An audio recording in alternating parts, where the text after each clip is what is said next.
¿Qué tal? Muy buenas noches, yo soy Genaro Lozano y esto es Punto y Contrapunto de miércoles. El subsecretario de Gobernación Alejandro Encinas lamentó que se hubiese excluido de la agenda legislativa el desafuero del diputado de Morena Saúl Huerta, acusado de abuso sexual a menores, mientras que otros legisladores también lamentaron que no avanzara el desafuero del diputado Mauricio Toledo del PT por presunto enriquecimiento ilícito. Pero ayer, al cuarto intento, avanzó finalmente la votación de estos desafueros. Esta noche retomamos el tema. La Suprema Corte de Justicia reanudó sesiones presenciales tras 1 año y medio de haberlas mantenido remotas y tiene como pendientes múltiples temas que van desde la ampliación del mandato del ministro presidente Arturo Saldívar hasta leyes de la Guardia Nacional, temas como matrimonio igualitario y aborto.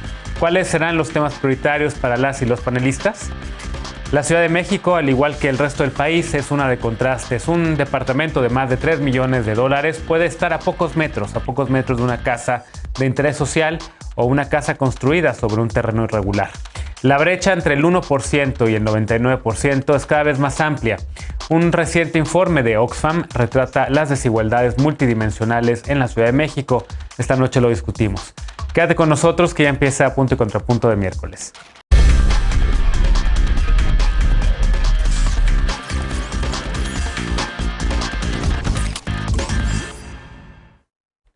Luego de 3 intentos, y del reclamo en las redes sociales por muchos usuarios y usuarias, así como por parte del subsecretario de Gobernación, Alejandro Encinas, ayer las y los diputados de la primera comisión de la permanente aprobaron una nueva solicitud de periodo extraordinario para discutir el desafuero de los diputados Mauricio Toledo y Saúl Huerta.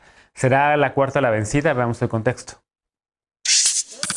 La primera comisión de la permanente en el Congreso de la Unión aprobó ayer, con 13 votos a favor y 2 en contra, la solicitud de un segundo periodo extraordinario de sesiones. El dictamen aún debe ser votado y aprobado por el Pleno de la Comisión Permanente. Se necesitan 2/3 partes de los votos de los legisladores presentes para que comience el periodo extraordinario. Esta es la cuarta ocasión en que se intenta discutir estos desafueros desde que la sección instructora de la Cámara de Diputados aprobó el proceso. Este lunes, el subsecretario de Gobernación, Alejandro Encinas, lamentó que se haya excluido del periodo extraordinario realizado el viernes. El presidente de la Junta de Coordinación Política, Ricardo Monreal, aseguró que el tema avanzaría en comisiones y que no habría impunidad. En abril, la Fiscalía General de Justicia de la Ciudad de México solicitó el desafuero del diputado morenista Saúl Huerta, acusado de abuso sexual a menores. La Fiscalía Capitalina también solicitó el desafuero del diputado del Partido del Trabajo, Mauricio Toledo, tras detectar un aumento injustificado de su patrimonio de 2012 a 2015, cuando fue delegado en Coyoacán. En el dictamen también se incluyó el desafuero del fiscal de Morena, Uriel Carmona,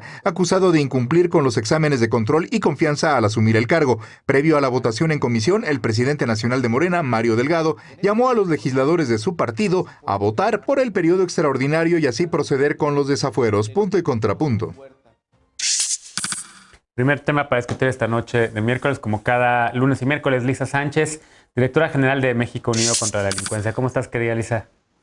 Muy bien, muy bonito ombligo de semana a todas y a todas. Y bienvenido, Martín, te extrañamos en esta mesa. Martín Vivanco, en efecto, abogado y militante de Movimiento Ciudadano. ¿Cómo estás? Bien. Buenas noches a todas y todos. Querida Lisa, a todos. Bienvenido.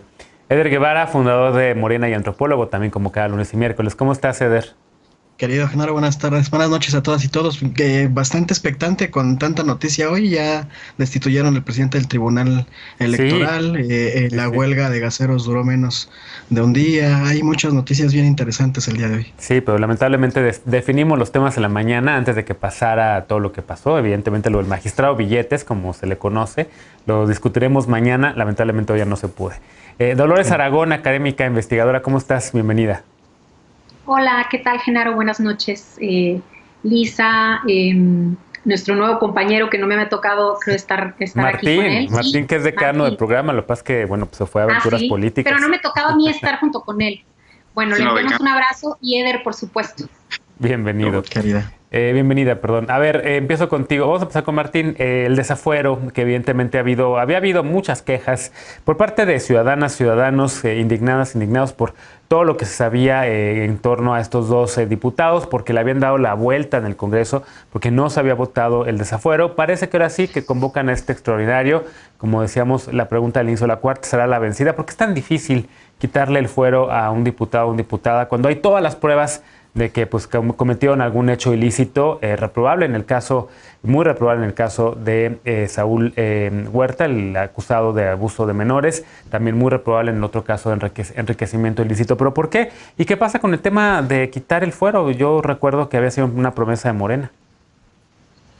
Sí, y o sea, yo no estoy totalmente de acuerdo en que se quite el fuero, a lo mejor adelgazarlo y hacerlo un poquito más sencillo. Y creo que das en el punto que tocas es muy importante porque podemos mezclar varias cosas. A ver, el fuero implica una protección especial que tienen algunos servidores públicos, según el artículo 111 constitucional. Para tu poder, ¿no? Para que la Fiscalía pueda proceder penalmente en contra de algunos servidores públicos, tienen que primero quitar esa inmunidad procesal. Para esto hay un procedimiento especial. Primero se hace la denuncia, ¿no?, correspondiente. Después, dentro de la propia Cámara de Diputados, se crea una sección instructora, que es como una comisión especial, que componen varios diputados. Esos diputados actúan de cierta manera con facultades jurisdiccionales porque tienen que comprobar que hay indicios de que efectivamente ese legislador o legisladora cometió un ilícito. Esta sección instructora promueve, lo que va a presentar es un dictamen, se lo presenta el presidente de la Cámara de Diputados y en periodo ordinario de sesiones el presidente convocaría a una votación y tiene que ser destituido el fuero por una mayoría de los diputados. Ese sería un procedimiento ordinario. Ahorita, como están en receso, entonces la comisión permanente tiene que votar. Una, que están a favor del dictamen que hizo la sección instructora, y dos, convocar a periodo extraordinario para que se reúna el pleno de toda la Cámara. Ese es el debate que estamos ahorita.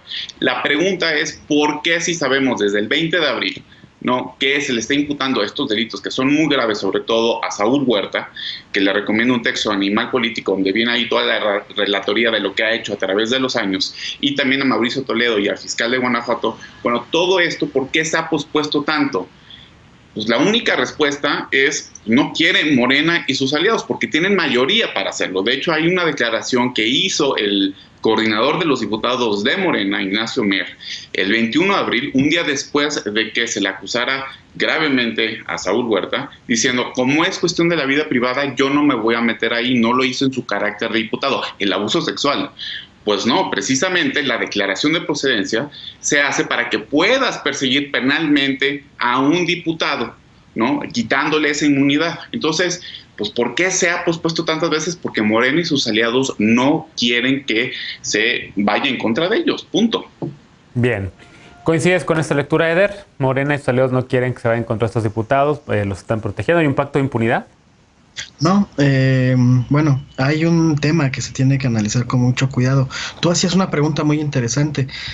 ¿Por qué ha costado tanto quitarle el fuero a estos personajes que tienen tantas imputaciones y que la Fiscalía de la Ciudad de México o incluso la Fiscalía General de la República, en el caso de Guanajuato, han acreditado que sí ameritan someterse a un juicio? En el caso de los dos diputados federales, Morena en general se ha manifestado a favor de que se les desafore y que se enfrenten a la justicia. Ni siquiera se les asume culpables, pero que sí se enfrenten y que se esclarezcan los casos, y si tienen algo que pagar, que lo paguen en los términos de la ley. Pero además, el presidente López Obrador, cuando era candidato, empujó la iniciativa para desaparecer el fuero en todos los niveles, y como los diputados y senadores, muchos de ellos de los aliados de este movimiento, específicamente el PT, se opuso radicalmente. Noroña fue de los grandes opositores a que se eliminara la figura de desafuero en general. Al final concedieron que se quitara el fuero a presidente de la República, y todo lo demás lo omitieron. Pero sí hay un tema que a mí me parece que hay que poner sobre la mesa. A ver, ahora que se cayó este proceso de el periodo extraordinario para ver, entre otros temas, los dos desafueros de los diputados, la primera en manifestarse en contra y en hacer un extrañamiento a la bancada de Morena fue la compañera Berta Luján. Después de eso, también como lo consignó la nota introductoria, Alejandro Encinas desde el gobierno federal se manifestó en contra de que no se avanzara en los procesos. Ernestina Godoy, la fiscal de la Ciudad de México, y Mario Delgado el día de ayer también se pronunció a favor de que ya sesionen para que se lleve a cabo este proceso. ¿Qué es lo que se está denunciando? Y creo que Berta Luján ahí fue más clara. Es Ricardo Monreal el que está frenando estos procesos. Es la operación del doctor Monreal con sus aliados, el PT. Recordemos que en muy buena medida Noroña es diputado gracias al cabildeo que hizo Ricardo Monreal. Son ellos quienes están frenando este proceso de desafuero, incluso a costa del posicionamiento permanente de todos los actores de la Cuarta Transformación. Entonces, ahí es el doctor Monreal es el que se está haciendo sentir, no solamente con esta decisión de frenar y boicotear el desafuero, sino también con el proceso de consulta. Zacatecas, estado que ganamos en esta elección, es el segundo en términos porcentuales, el segundo peor en términos porcentuales de participación de la consulta. ¿Qué significa? Que la estructura que ganó la elección no hizo la chamba de difusión del tema de la consulta. El doctor está mandando un mensaje. Fuerte mensaje el de Eder, Lisa. Es Monreal y sus aliados los que están parando el desafuero. ¿Cómo lo ves? Pues mira, lo platicábamos justamente la semana pasada cuando hablábamos de este tema y yo ponía sobre la mesa la negociación de iniciativas legislativas que se habían hecho para poder convocar al extraordinario que ya bien nos explicó Martín. Efectivamente, había una negativa absoluta del PT de aprobar el periodo extraordinario para que procedieran los desafueros, porque justamente uno de los implicados es Mauricio Toledo, que le dio muchísimo dinero al partido y que logró tejer también pues una alianza con ahora la bancada mayoritaria para poder votar en bloque en el periodo pasado, y que en este justamente ya habían hecho una demostración de fuerza y músculo diciendo que no necesariamente iban a acompañar, y se habían pronunciado en temas tan orales como la Guardia Nacional o la transferencia de la Guardia Nacional a la Sedenas. No sé si lo recordarán, pero es cierto que entre todos los grupos, ¿no?, en estas negociaciones de qué iniciativa iba y qué iniciativa no iba, decíamos la semana pasada, habían metido outsourcing, que traía todo un tema de fechas límites con el IMSS, habían metido la reglamentaria de la revocación de mandatos, se habían intentado meter otras, y por eso no había avanzado el tema de la convocatoria del periodo extraordinario. Y todavía al día de ayer justamente vimos la introducción de una nueva iniciativa por parte de un legislador de Morena que hablaba de la posibilidad de hacer juicio político por la sola mayoría simple de la Cámara de Diputados, y nuevamente hubo un escándalo al interior del Congreso porque decían, este es otro caballo de Troya que nos están queriendo meter acá para que entonces la oposición que no aprueba esa legislación vote en contra no solo esa legislación, sino la posibilidad de que sea discutida y se convoque el periodo extraordinario. Al final del día lo que vimos hoy fueron 13 votos a favor. Llama la atención justamente que el PT terminó votando a favor de que se convocara el periodo extraordinario, y solo vimos 2 votos en contra después de que la propia oposición decidiera que tratará el tema particular de la introducción de esta iniciativa que todavía pretendía frenar este extraordinario en el Pleno cuando se convoque el periodo extraordinario, para saber si se desecha o si se manda a la sesión ordinaria ya de la 65 legislatura. ¿Cómo lo ves, Dolores? Pues mira, definitivamente creo que no hay un consenso así súper esquematizado en Morena. Me llama mucho la atención porque siempre cuando debatimos sobre propuestas legislativas o sobre votaciones, siempre se dice, no, es que Morena tiene la mayoría y por tanto tal tema va a salir adelante. Pero a la hora de la votación, se ven otro tipo de situaciones. Yo creo que también la postura de Alejandro Encinas deja entrever que en este tema no hay un consenso absoluto dentro de Morena, como ha pasado con otro tipo de temas. Y lo que a mí me llama la atención, Genaro, es esta parte que tiene que ver con lo que dice el presidente Andrés Manuel López Obrador. Recordemos que una de las grandes campañas del presidente y por supuesto de su militancia ha sido quitarles el fuero a los políticos en México. Y cuando se da una situación donde hay estos personajes involucrados que necesitan en tanto ser investigados, porque no los vamos a tildar de responsables cuando desconocemos en qué proceso legal está. Es dónde queda entonces, por así decir, el ejemplo ético, el ejemplo moral de la militancia, en este caso de estos dos personajes, tanto de Huerta como del otro personaje. ¿Dónde queda ahora sí que su responsabilidad? O sea, a la hora de decir, a ver, si están, digamos, libres de tales acusaciones, ¿por qué no hacerse a un lado para investigar el proceso, ¿no? Pedir, digamos, un tiempo fuera hasta cierto punto. Es decir, existen formas de que esto se lleve a cabo, no solamente desde el ámbito legislativo, que creo yo Martín Vivanco explicó extraordinariamente, y es un proceso legal tardado, es un proceso donde tiene que haber, digamos, votaciones, y esto se va alargando y se va alargando y se va alargando. Pero a mí lo que me llama la atención y lo que yo me preguntaría es, ¿dónde queda el ejemplo de estos personajes, ¿sí? ¿Y por qué en tanto se autoprotegen y buscan esta protección? Por supuesto, llama la atención. Yo no quiero denominarlos culpables o por supuesto no los quiero denominar de ninguna categoría porque no tengo las evidencias al respecto. Pero sí me parece que la parte ética y la parte de la responsabilidad social aquí es importantísima. Claro, y también, por supuesto, creo que tiene que ver todos los órganos de gobierno de ambas cámaras, ¿no? O sea, quién preside la Jucopo, ese pacto que hay entre todas estas personas que son las que son prácticamente ese semáforo de cuáles iniciativas avanzan, de cuáles procesos de desafuero, de cuáles temas son los que se discuten y demás, que es demasiado poder y que creo que deberíamos de voltear a revisar precisamente también cómo están funcionando estos órganos como la mesa directiva, la Junta de Coordinación Política, la mesa de decanos, por lo menos en el Senado, y también, por supuesto, sus contrapartes en la Cámara de Diputadas y Diputados. Le vamos a dar seguimiento a este tema para ver qué ocurre, si finalmente terminan estos dos diputados sin fuero y son juzgados o no. Y evidentemente retomaremos el tema. Rápido, Martín, porque nos quedan 20 segundos de este bloque. Nada más una precisión. Sí. O sea, esto de que se puedan poner a disposición de la justicia, creo que no es posible, porque aunque pidas licencia, el fuero sigue.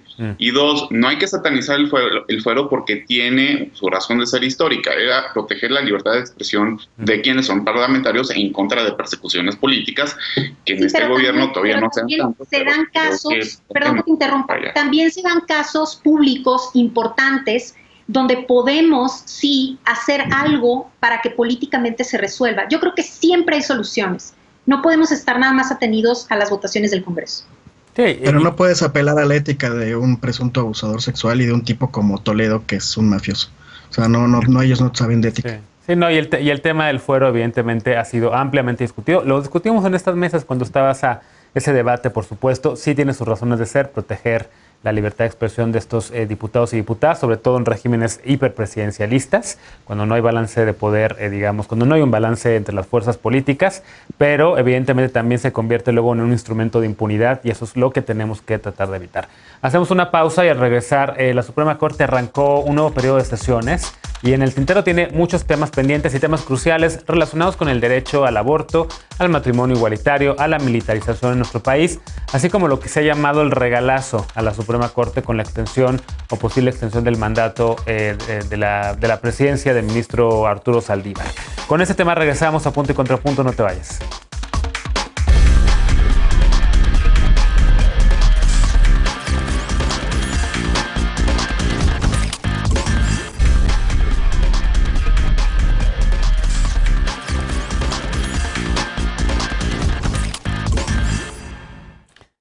Estamos de regreso en Punto y Contrapunto. Este lunes inició el segundo periodo de sesiones en la Suprema Corte de Justicia de la Nación.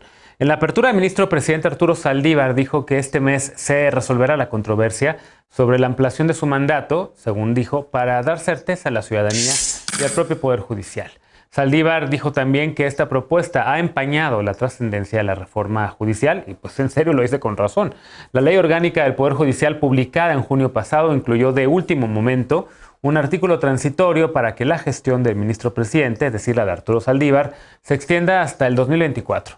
Recordemos que el presidente López Obrador hizo suya la propuesta de reforma judicial elaborada por el ministro presidente de la Corte, por Saldívar, y aprobada por el Poder Legislativo. El presidente, el mandatario federal, ha señalado que el ministro Saldívar es la persona indicada para instrumentarla, por lo que avaló una ampliación de ese mandato. Pero pues no todo el mundo está de acuerdo. Días después de aprobarse, senadores de diversos grupos parlamentarios presentaron una acción de inconstitucionalidad en contra de esta ampliación. Este lunes, el ministro Saldívar dijo que se resolverá este asunto y que el Poder Judicial seguirá demostrando su autonomía e independencia.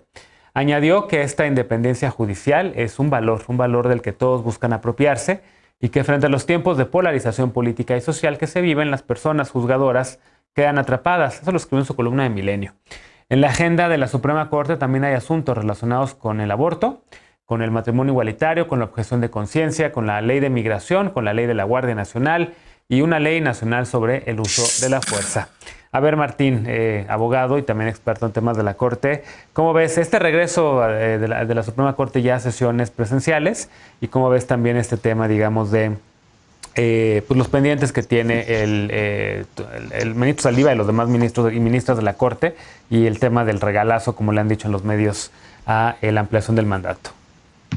A ver, los temas pendientes son de la mayor importancia. Son más de 20 querellas constitucionales de asuntos, como lo acabas de decir, del uso de la fuerza, matrimonio igualitario, derecho a decidir, pero también los tiempos oficiales del INE, competencia económica y casi todas las leyes secundarias que ha aprobado este gobierno. O sea, literalmente tenemos un gobierno que está ahora sí que envuelto en una querella constitucional permanente, ¿no? De los 20 pendientes que tenía de este gobierno, solamente ha resuelto uno, que es el de la confiscación de los bienes antes de que tengas alguna sentencia. Ya lo resolvió, y lo resolvió en contra del gobierno, se resolvió hace poco. Pero fuera de eso no se ha tocado ninguno. Ahora, del regalazo, creo que, a diferencia de lo que muchos piensan, la actuación del presidente de la Corte ha dejado muchísimo que desear.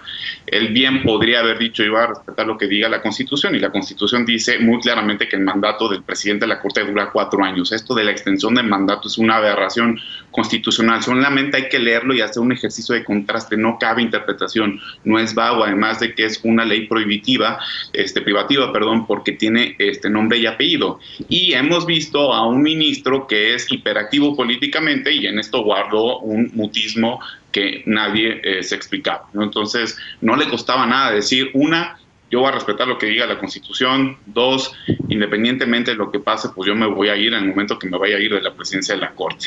Y obviamente esto sí vino a enturbiar la visión que tenemos del Poder Judicial, y además, o sea, no se está discutiendo algo fundamental de la reforma judicial, porque ahorita la Libre Derecho, el precio de Cerdaí, pues sí interpuso un amparo, porque lo que dice es: a ver, no todo en la reforma judicial está bien hecho. Hay cuestiones que violan garantías constitucionales de los jueces que no estamos discutiendo. Por ejemplo, que te puedan reescribir casi discrecionalmente, o que te puedan o suspender como una medida cautelar. Todo eso es lo que está en el amparo de la Libre y se tiene que discutir. Entonces, pues espero que ya el ministro presidente deje de hacer política y se ponga a trabajar en lo que le corresponde, que es guardar y hacer guardar la Constitución.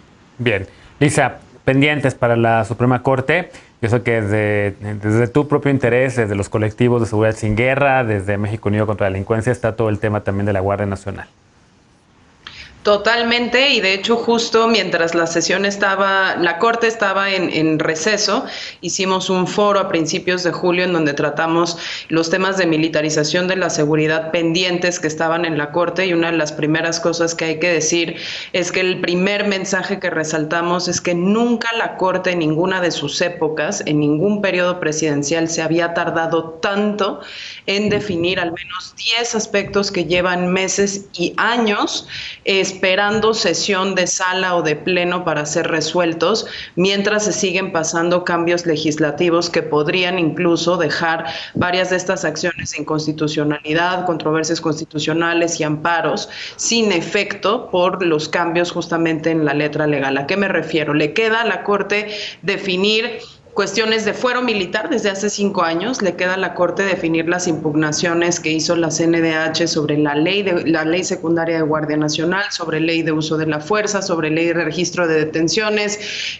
sobre el tema de, por ejemplo, de la militarización de la Marina Mercante, que quedó en manos de la Marina, temas de quejas sobre militarización de puertos y aduanas también, que no se han resuelto ahí y que, ¿no?, corren el peligro de quedarse sin materia, es decir, de que la Corte ya ni siquiera tenga que entrar a esto por ya formalmente la amenaza que hace el presidente de la República en que entre sus 3 prioridades legislativas estaría hacer otra reforma constitucional para formalmente adscribir a la Sedena, a la Guardia Nacional, ¿no? La Guardia Nacional mandarla formalmente a la Sedena como originalmente lo quería. Entonces creo que el primer mensaje es ese, hay que decir, la Corte no solo necesita resolver estos asuntos porque son imperativos para la cotidianidad de las personas, sino porque nunca en su historia se había tardado tanto en resolver asuntos que son así de prioritarios. Lo mismo sucede con la reforma judicial, bien Martín hablaba que hay bastantes amparos que van más allá de solo el transitorio, hay que decir aquí también ligándolo con el bloque anterior, que las negociaciones entre cúpulas partidistas fueron un asco para definir si la acción de inconstitucionalidad de las minorías parlamentarias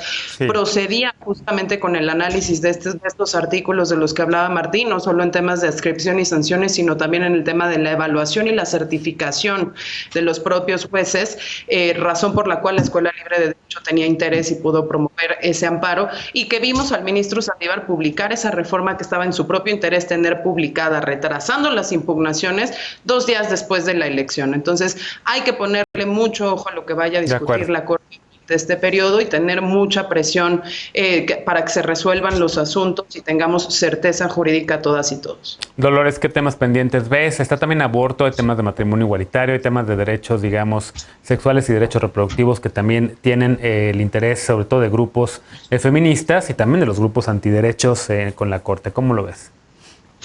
Pues mira, yo creo que la discusión va a seguir todavía muchísimo más. Yo sí quisiera resaltar un poco la figura de Arturo Saldívar en el sentido de, y quizá aquí muchos abogados y abogadas no estarán de acuerdo conmigo, pero porque yo no soy experta en materia, pero a mí me parece muy interesante y que él sea un personaje tan visible, porque al final, Genaro, esto se trata de cómo la sociedad civil, los radioescuchas, nuestros televidentes, entienden el trabajo de la Suprema Corte de Justicia de la Nación.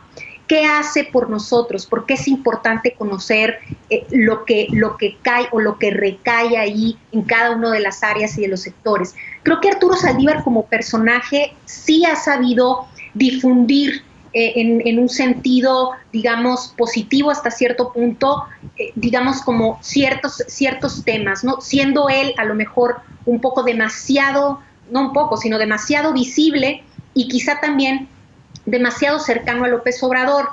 Esa situación, por supuesto, que causa sospechosismo en términos de, bueno, cuáles son esas voluntades, ¿no? Esos discursos velados. Pero en general, yo sí creo que el trabajo de la Suprema Corte de Justicia de la Nación debe de ser cada vez más asequible para que la sociedad entienda de qué se trata lo que se está votando y de qué manera incide. Y que no sea solo un tema de especialistas, de los y las abogadas. Ahora, evidentemente también creo que tiene que ver con la institucionalidad y la formalidad que históricamente ha tenido la Suprema Corte de Justicia de la Nación y que de repente este personaje viene, digamos, a lanzarse en Twitter, etcétera, etcétera. Es decir, contradiciendo un poco la postura de Martín, y lo hago en el mejor de los términos. A mí sí me gusta ver a Arturo Saldívar haciendo política en términos de difusión, no en términos partidistas o en términos de beneficio a alguien o un grupo, pero sí haciendo política en términos públicos. Bien. Martín levantó la mano, pero déjame escuchar primero a Eder y ya después regreso contigo. ¿Qué temas ves prioritarios en la Suprema Corte, Eder?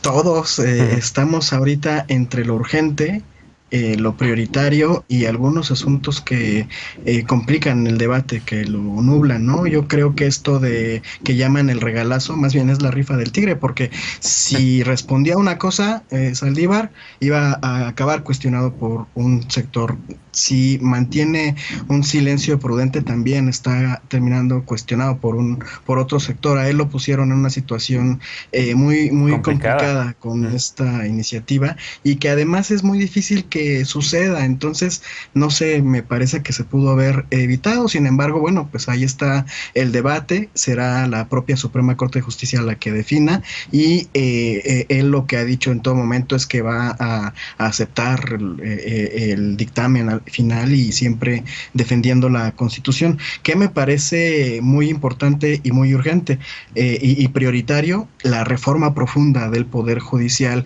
Si algo quedó claro con la consulta ciudadana del pasado domingo, es que el 98% de la población estamos a favor de que haya justicia, de que haya verdad, de que haya procesos muy transparentes de rendición de cuentas hacia los poderosos, y que se rompan los pactos de impunidad. Y ahí pues la Suprema Corte de Justicia tiene un papel muy trascendental, y que hasta ahora, a lo largo de la historia, nunca ha sido suficiente el trabajo que han hecho. Ha habido esfuerzos muy interesantes que tienen que reconocerse siempre, porque la mayoría de quienes han integrado el Poder Judicial ha sido gente honesta, pero desafortunadamente los no honestos, los corruptos, los que hacen política para perjudicar a la gente y a la Constitución, porque ahí también coincido con Dolores, el problema no es que hagan política, sino para qué hacen política. Ahora resulta que un juez no tiene, o un presidente de la Suprema Corte de Justicia no está haciendo política en su cotidianidad, en sus decisiones, por supuesto, que se hace política, pero que la política sirva para defender a la Constitución y para defender al pueblo mexicano y sus intereses. Y ahí, insisto, el papel del ministro Saldívar es muy complicado. Yo al menos seré de los que respeten y traten de comprender la postura final del Saldívar y de la Suprema Corte de Justicia respecto a esta propuesta de prorrogar su periodo.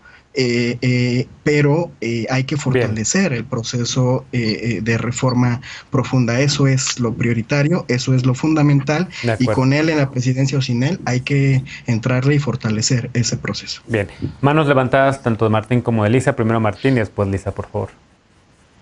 A ver, coincido con Dolores que obviamente la justicia se tiene que hacer asequible para todos, pero el que el ministro sea hiperactivo políticamente en el sentido de grilla no abona eso. ¿Qué abona eso? Que las sentencias se puedan leer más fácilmente, que tengan mayor difusión. Hay un canal judicial, pueden ir a medios de comunicación, pero, o sea, yo le preguntaría, a ver, que me digan en Estados Unidos qué ministro de la Corte tiene Twitter. Ni uno. En España, tampoco. O sea, ¿por qué aquí sí ese tipo de... Bueno, hay países donde se les vota, y eso no está mal. No, o sea, creo que tienes que guardar cierto recato, porque no tienes la legitimidad democrática del legislador, y tú lo que vas a hacer no es que no hagas política en el sentido de lo que decía Eder. Yo no estoy diciendo que sean apolíticos, pero hacer grilla es otro tema, ¿no? Y lo otro... Bueno, hay un claro reto de comunicación, eso sí, claro que sí, pero eso se ha venido más o menos corrigiendo a lo largo del tiempo. Falta muchísimo, pero no necesitas un ministro presidente en todos los medios todo el tiempo y acompañando al presidente a inaugurar, por ejemplo, el aeropuerto de Santa Lucía. ¿Qué hace ahí el presidente de la Corte? Cuando el aeropuerto, por ejemplo, tiene varios amparos para que no se construya. Entonces, ahí hay un conflicto de interés. Bien, Lisa. Pues yo solo rapidísimo nada más traer al foco también en el seguimiento que habremos de hacer los próximos meses, el término, el periodo del ministro Franco y el potencial reemplazo y el proceso de selección de quien ocupe esa silla, que creo que también será definitorio para ver cómo se van acomodando los poderes y las conformaciones de ambas salas en la Corte, y saber a través de la trayectoria de la nueva persona que ocupe ese espacio, pues qué podemos esperar de su comportamiento y de sus razonamientos, de sus fallos en los distintos temas que tenga que abordar. Bien, bueno, pues dejamos este tema ahí. Vamos a darle también, por supuesto, seguimiento a la agenda de la Suprema Corte, a todos los temas que van a darse en las próximas semanas, porque también seguramente veremos a varios grupos de sociedad civil también tratando de hacer cabildeo, porque también hacen cabildeo en la Suprema Corte respecto a distintos temas. Hacemos una pausa y al regresar, a menos recursos, peores condiciones de vivienda y servicios. Pero no solamente eso, el informe Rostros de la Desigualdad alerta sobre los impactos de las desigualdades multidimensionales en los entornos comunitarios y en la posibilidad de conseguir un mejor empleo. Con este tema regresamos a Punto y Contrapunto, no te vayas.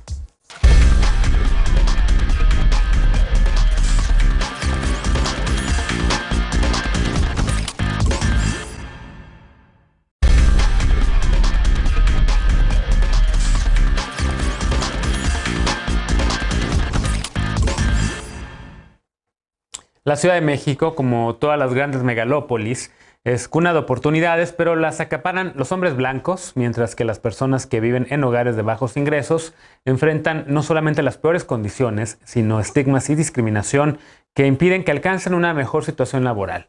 Infancia es destino, como dice el refrán. ¿Qué hace falta? ¿Qué hace falta para acabar con la desigualdad? Veamos el contexto.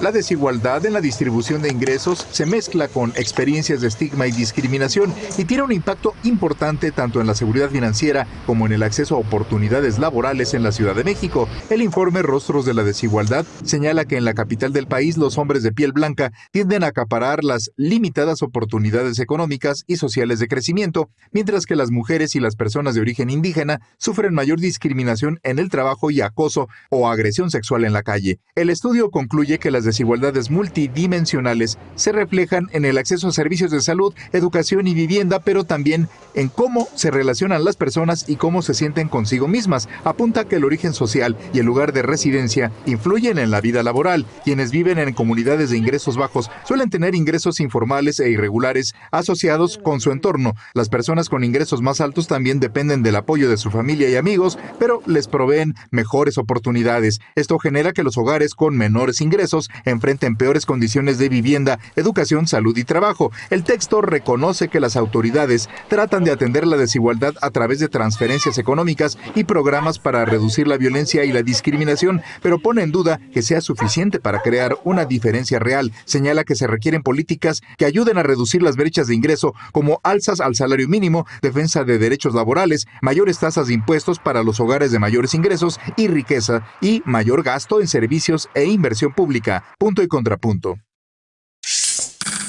Tercer tema a discutir esta noche. ¿Cómo ves este informe de Oxfam, Eder?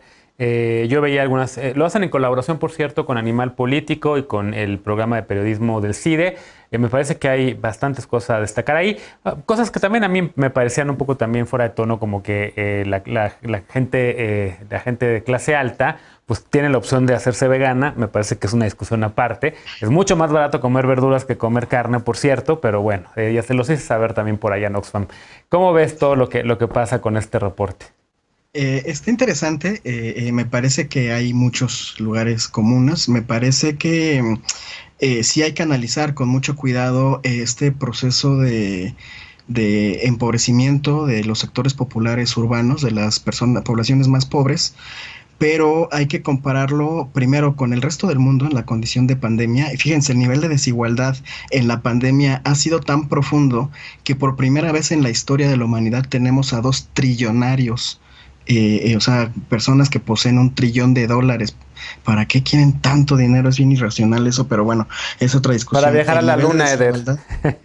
Qué irracionales, qué irracional. En medio de las condiciones de pobreza y de calentamiento global, que haya estas situaciones me parece irracional. Y sí, infancia es destino, origen es destino en estas condiciones de capitalismo voraz. Y sin embargo, también podríamos comparar este proceso de disminución de los ingresos de las zonas más pobres urbanas con respecto a las zonas rurales más pobres del país, en donde, de acuerdo con la encuesta nacional de ingresos y gastos en el hogar del INEGI, la encuesta 2020, se aumentó del 15% en la jubilación y pensiones en las zonas, entre los sectores, los deciles más pobres del país.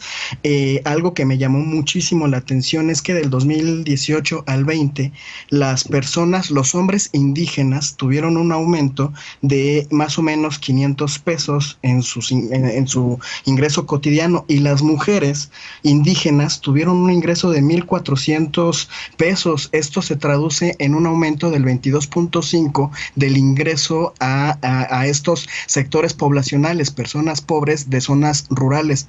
En ningún lugar del mundo, en la condición de pandemia ahorita, estamos en esta situación en donde sí se está aumentando. Por supuesto, no es suficiente, y tan no es suficiente que estos programas sociales no alcanzan para impactar en la calidad de vida de las personas más pobres de las zonas urbanas.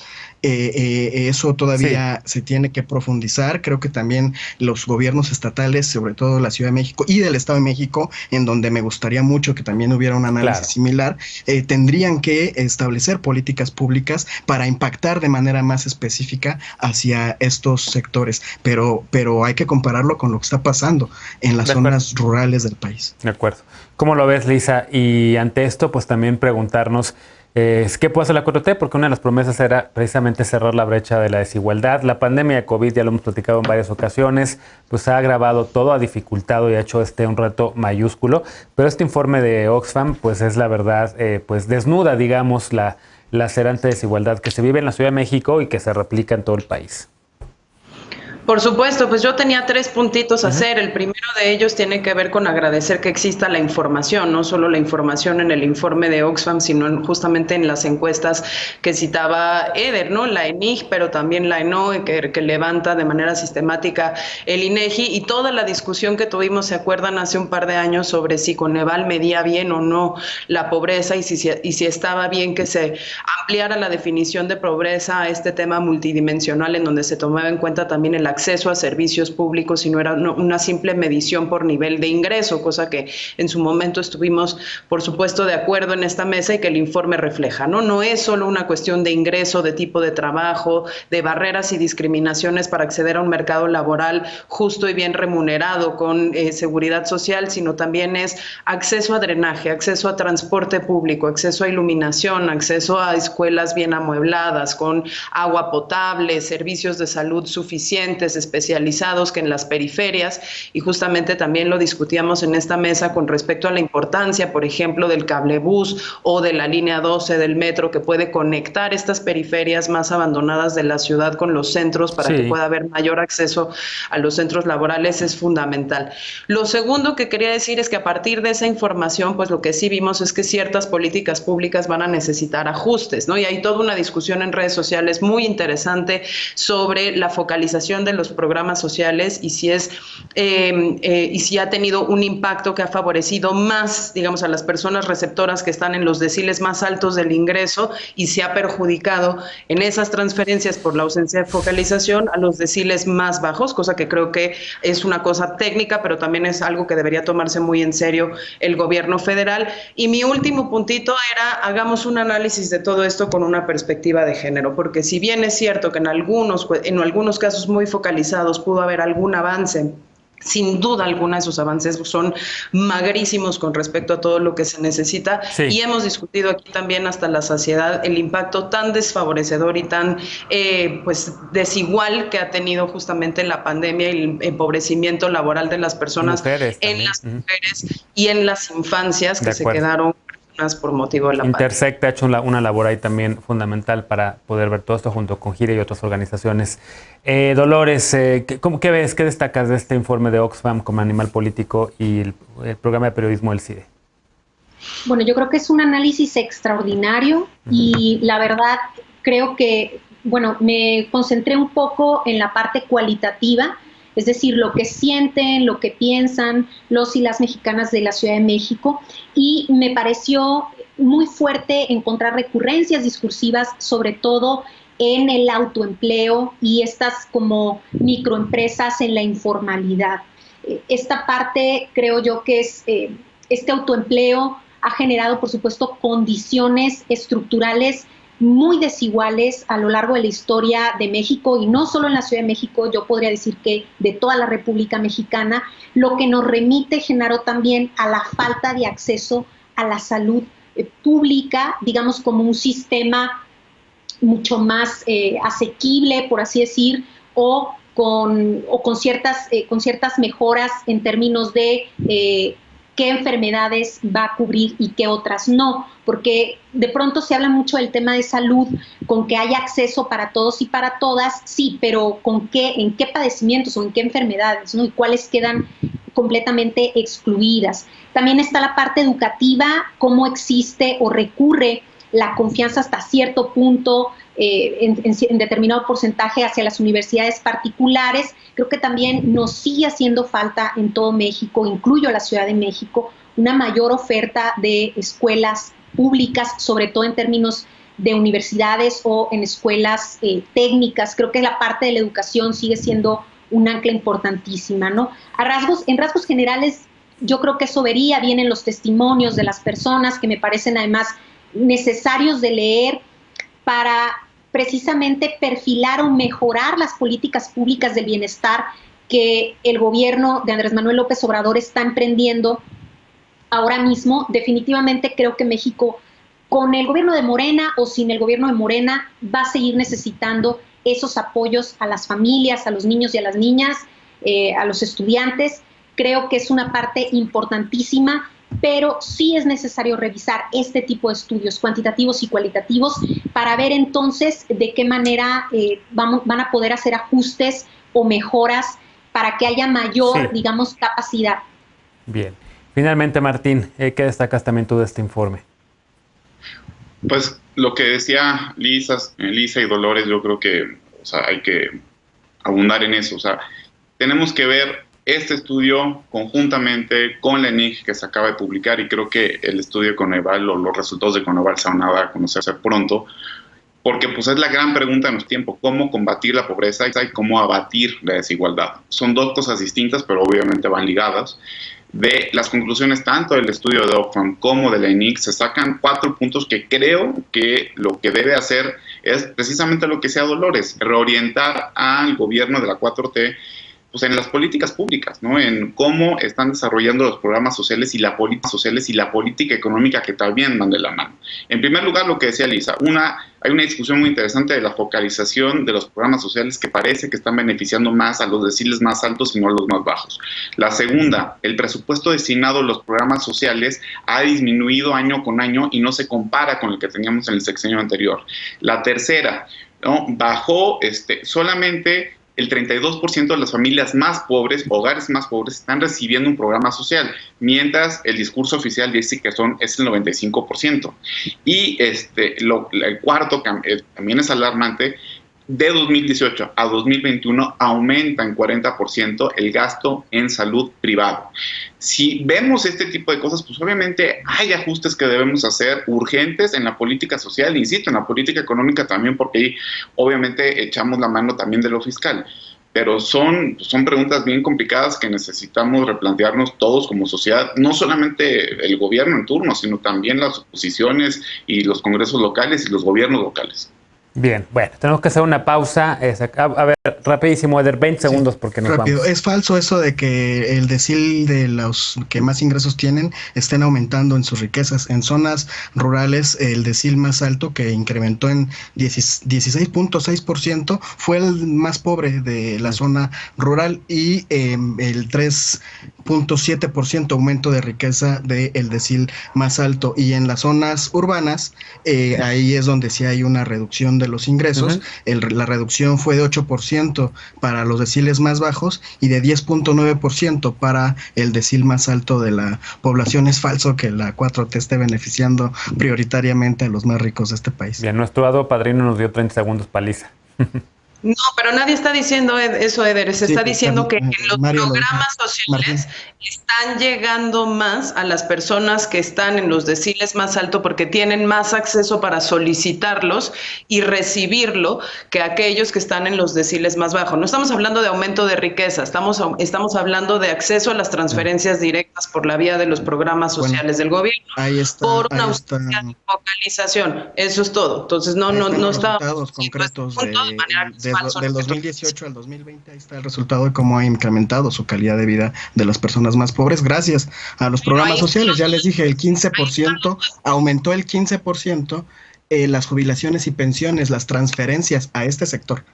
Ya me están dando material para hacer un programa de viernes. Los pensionados están en mejor condición que los que no están jubilados y no están pensionados. Las pensiones, este aumento del 15% son las pensiones del gobierno federal. Por eso, y está fantástico, Eder. Está fantástico que aumenten. Solo estamos diciendo que en la universalidad de los programas sociales estamos llegando primero a quienes ya tenían algún tipo de apoyo, transferencia o ingreso, que a los que no tienen nada. Y entonces es prioritario llegar primero a los que no tienen nada. Es lo único que sí, pero estructuralmente, logísticamente es más difícil llegar a aquellos. Por eso, ese es el reto. Pero ahí está el resultado fácil, concreto. A estas personas sí se están viendo beneficiadas. Ahí están los resultados concretos del INEGI. Bueno, vamos a retomar este tema en alguna mesa de viernes también para poderlo discutir durante una hora entera. Hacemos una pausa y regresamos con la paparrucha de esta noche. No te vayas.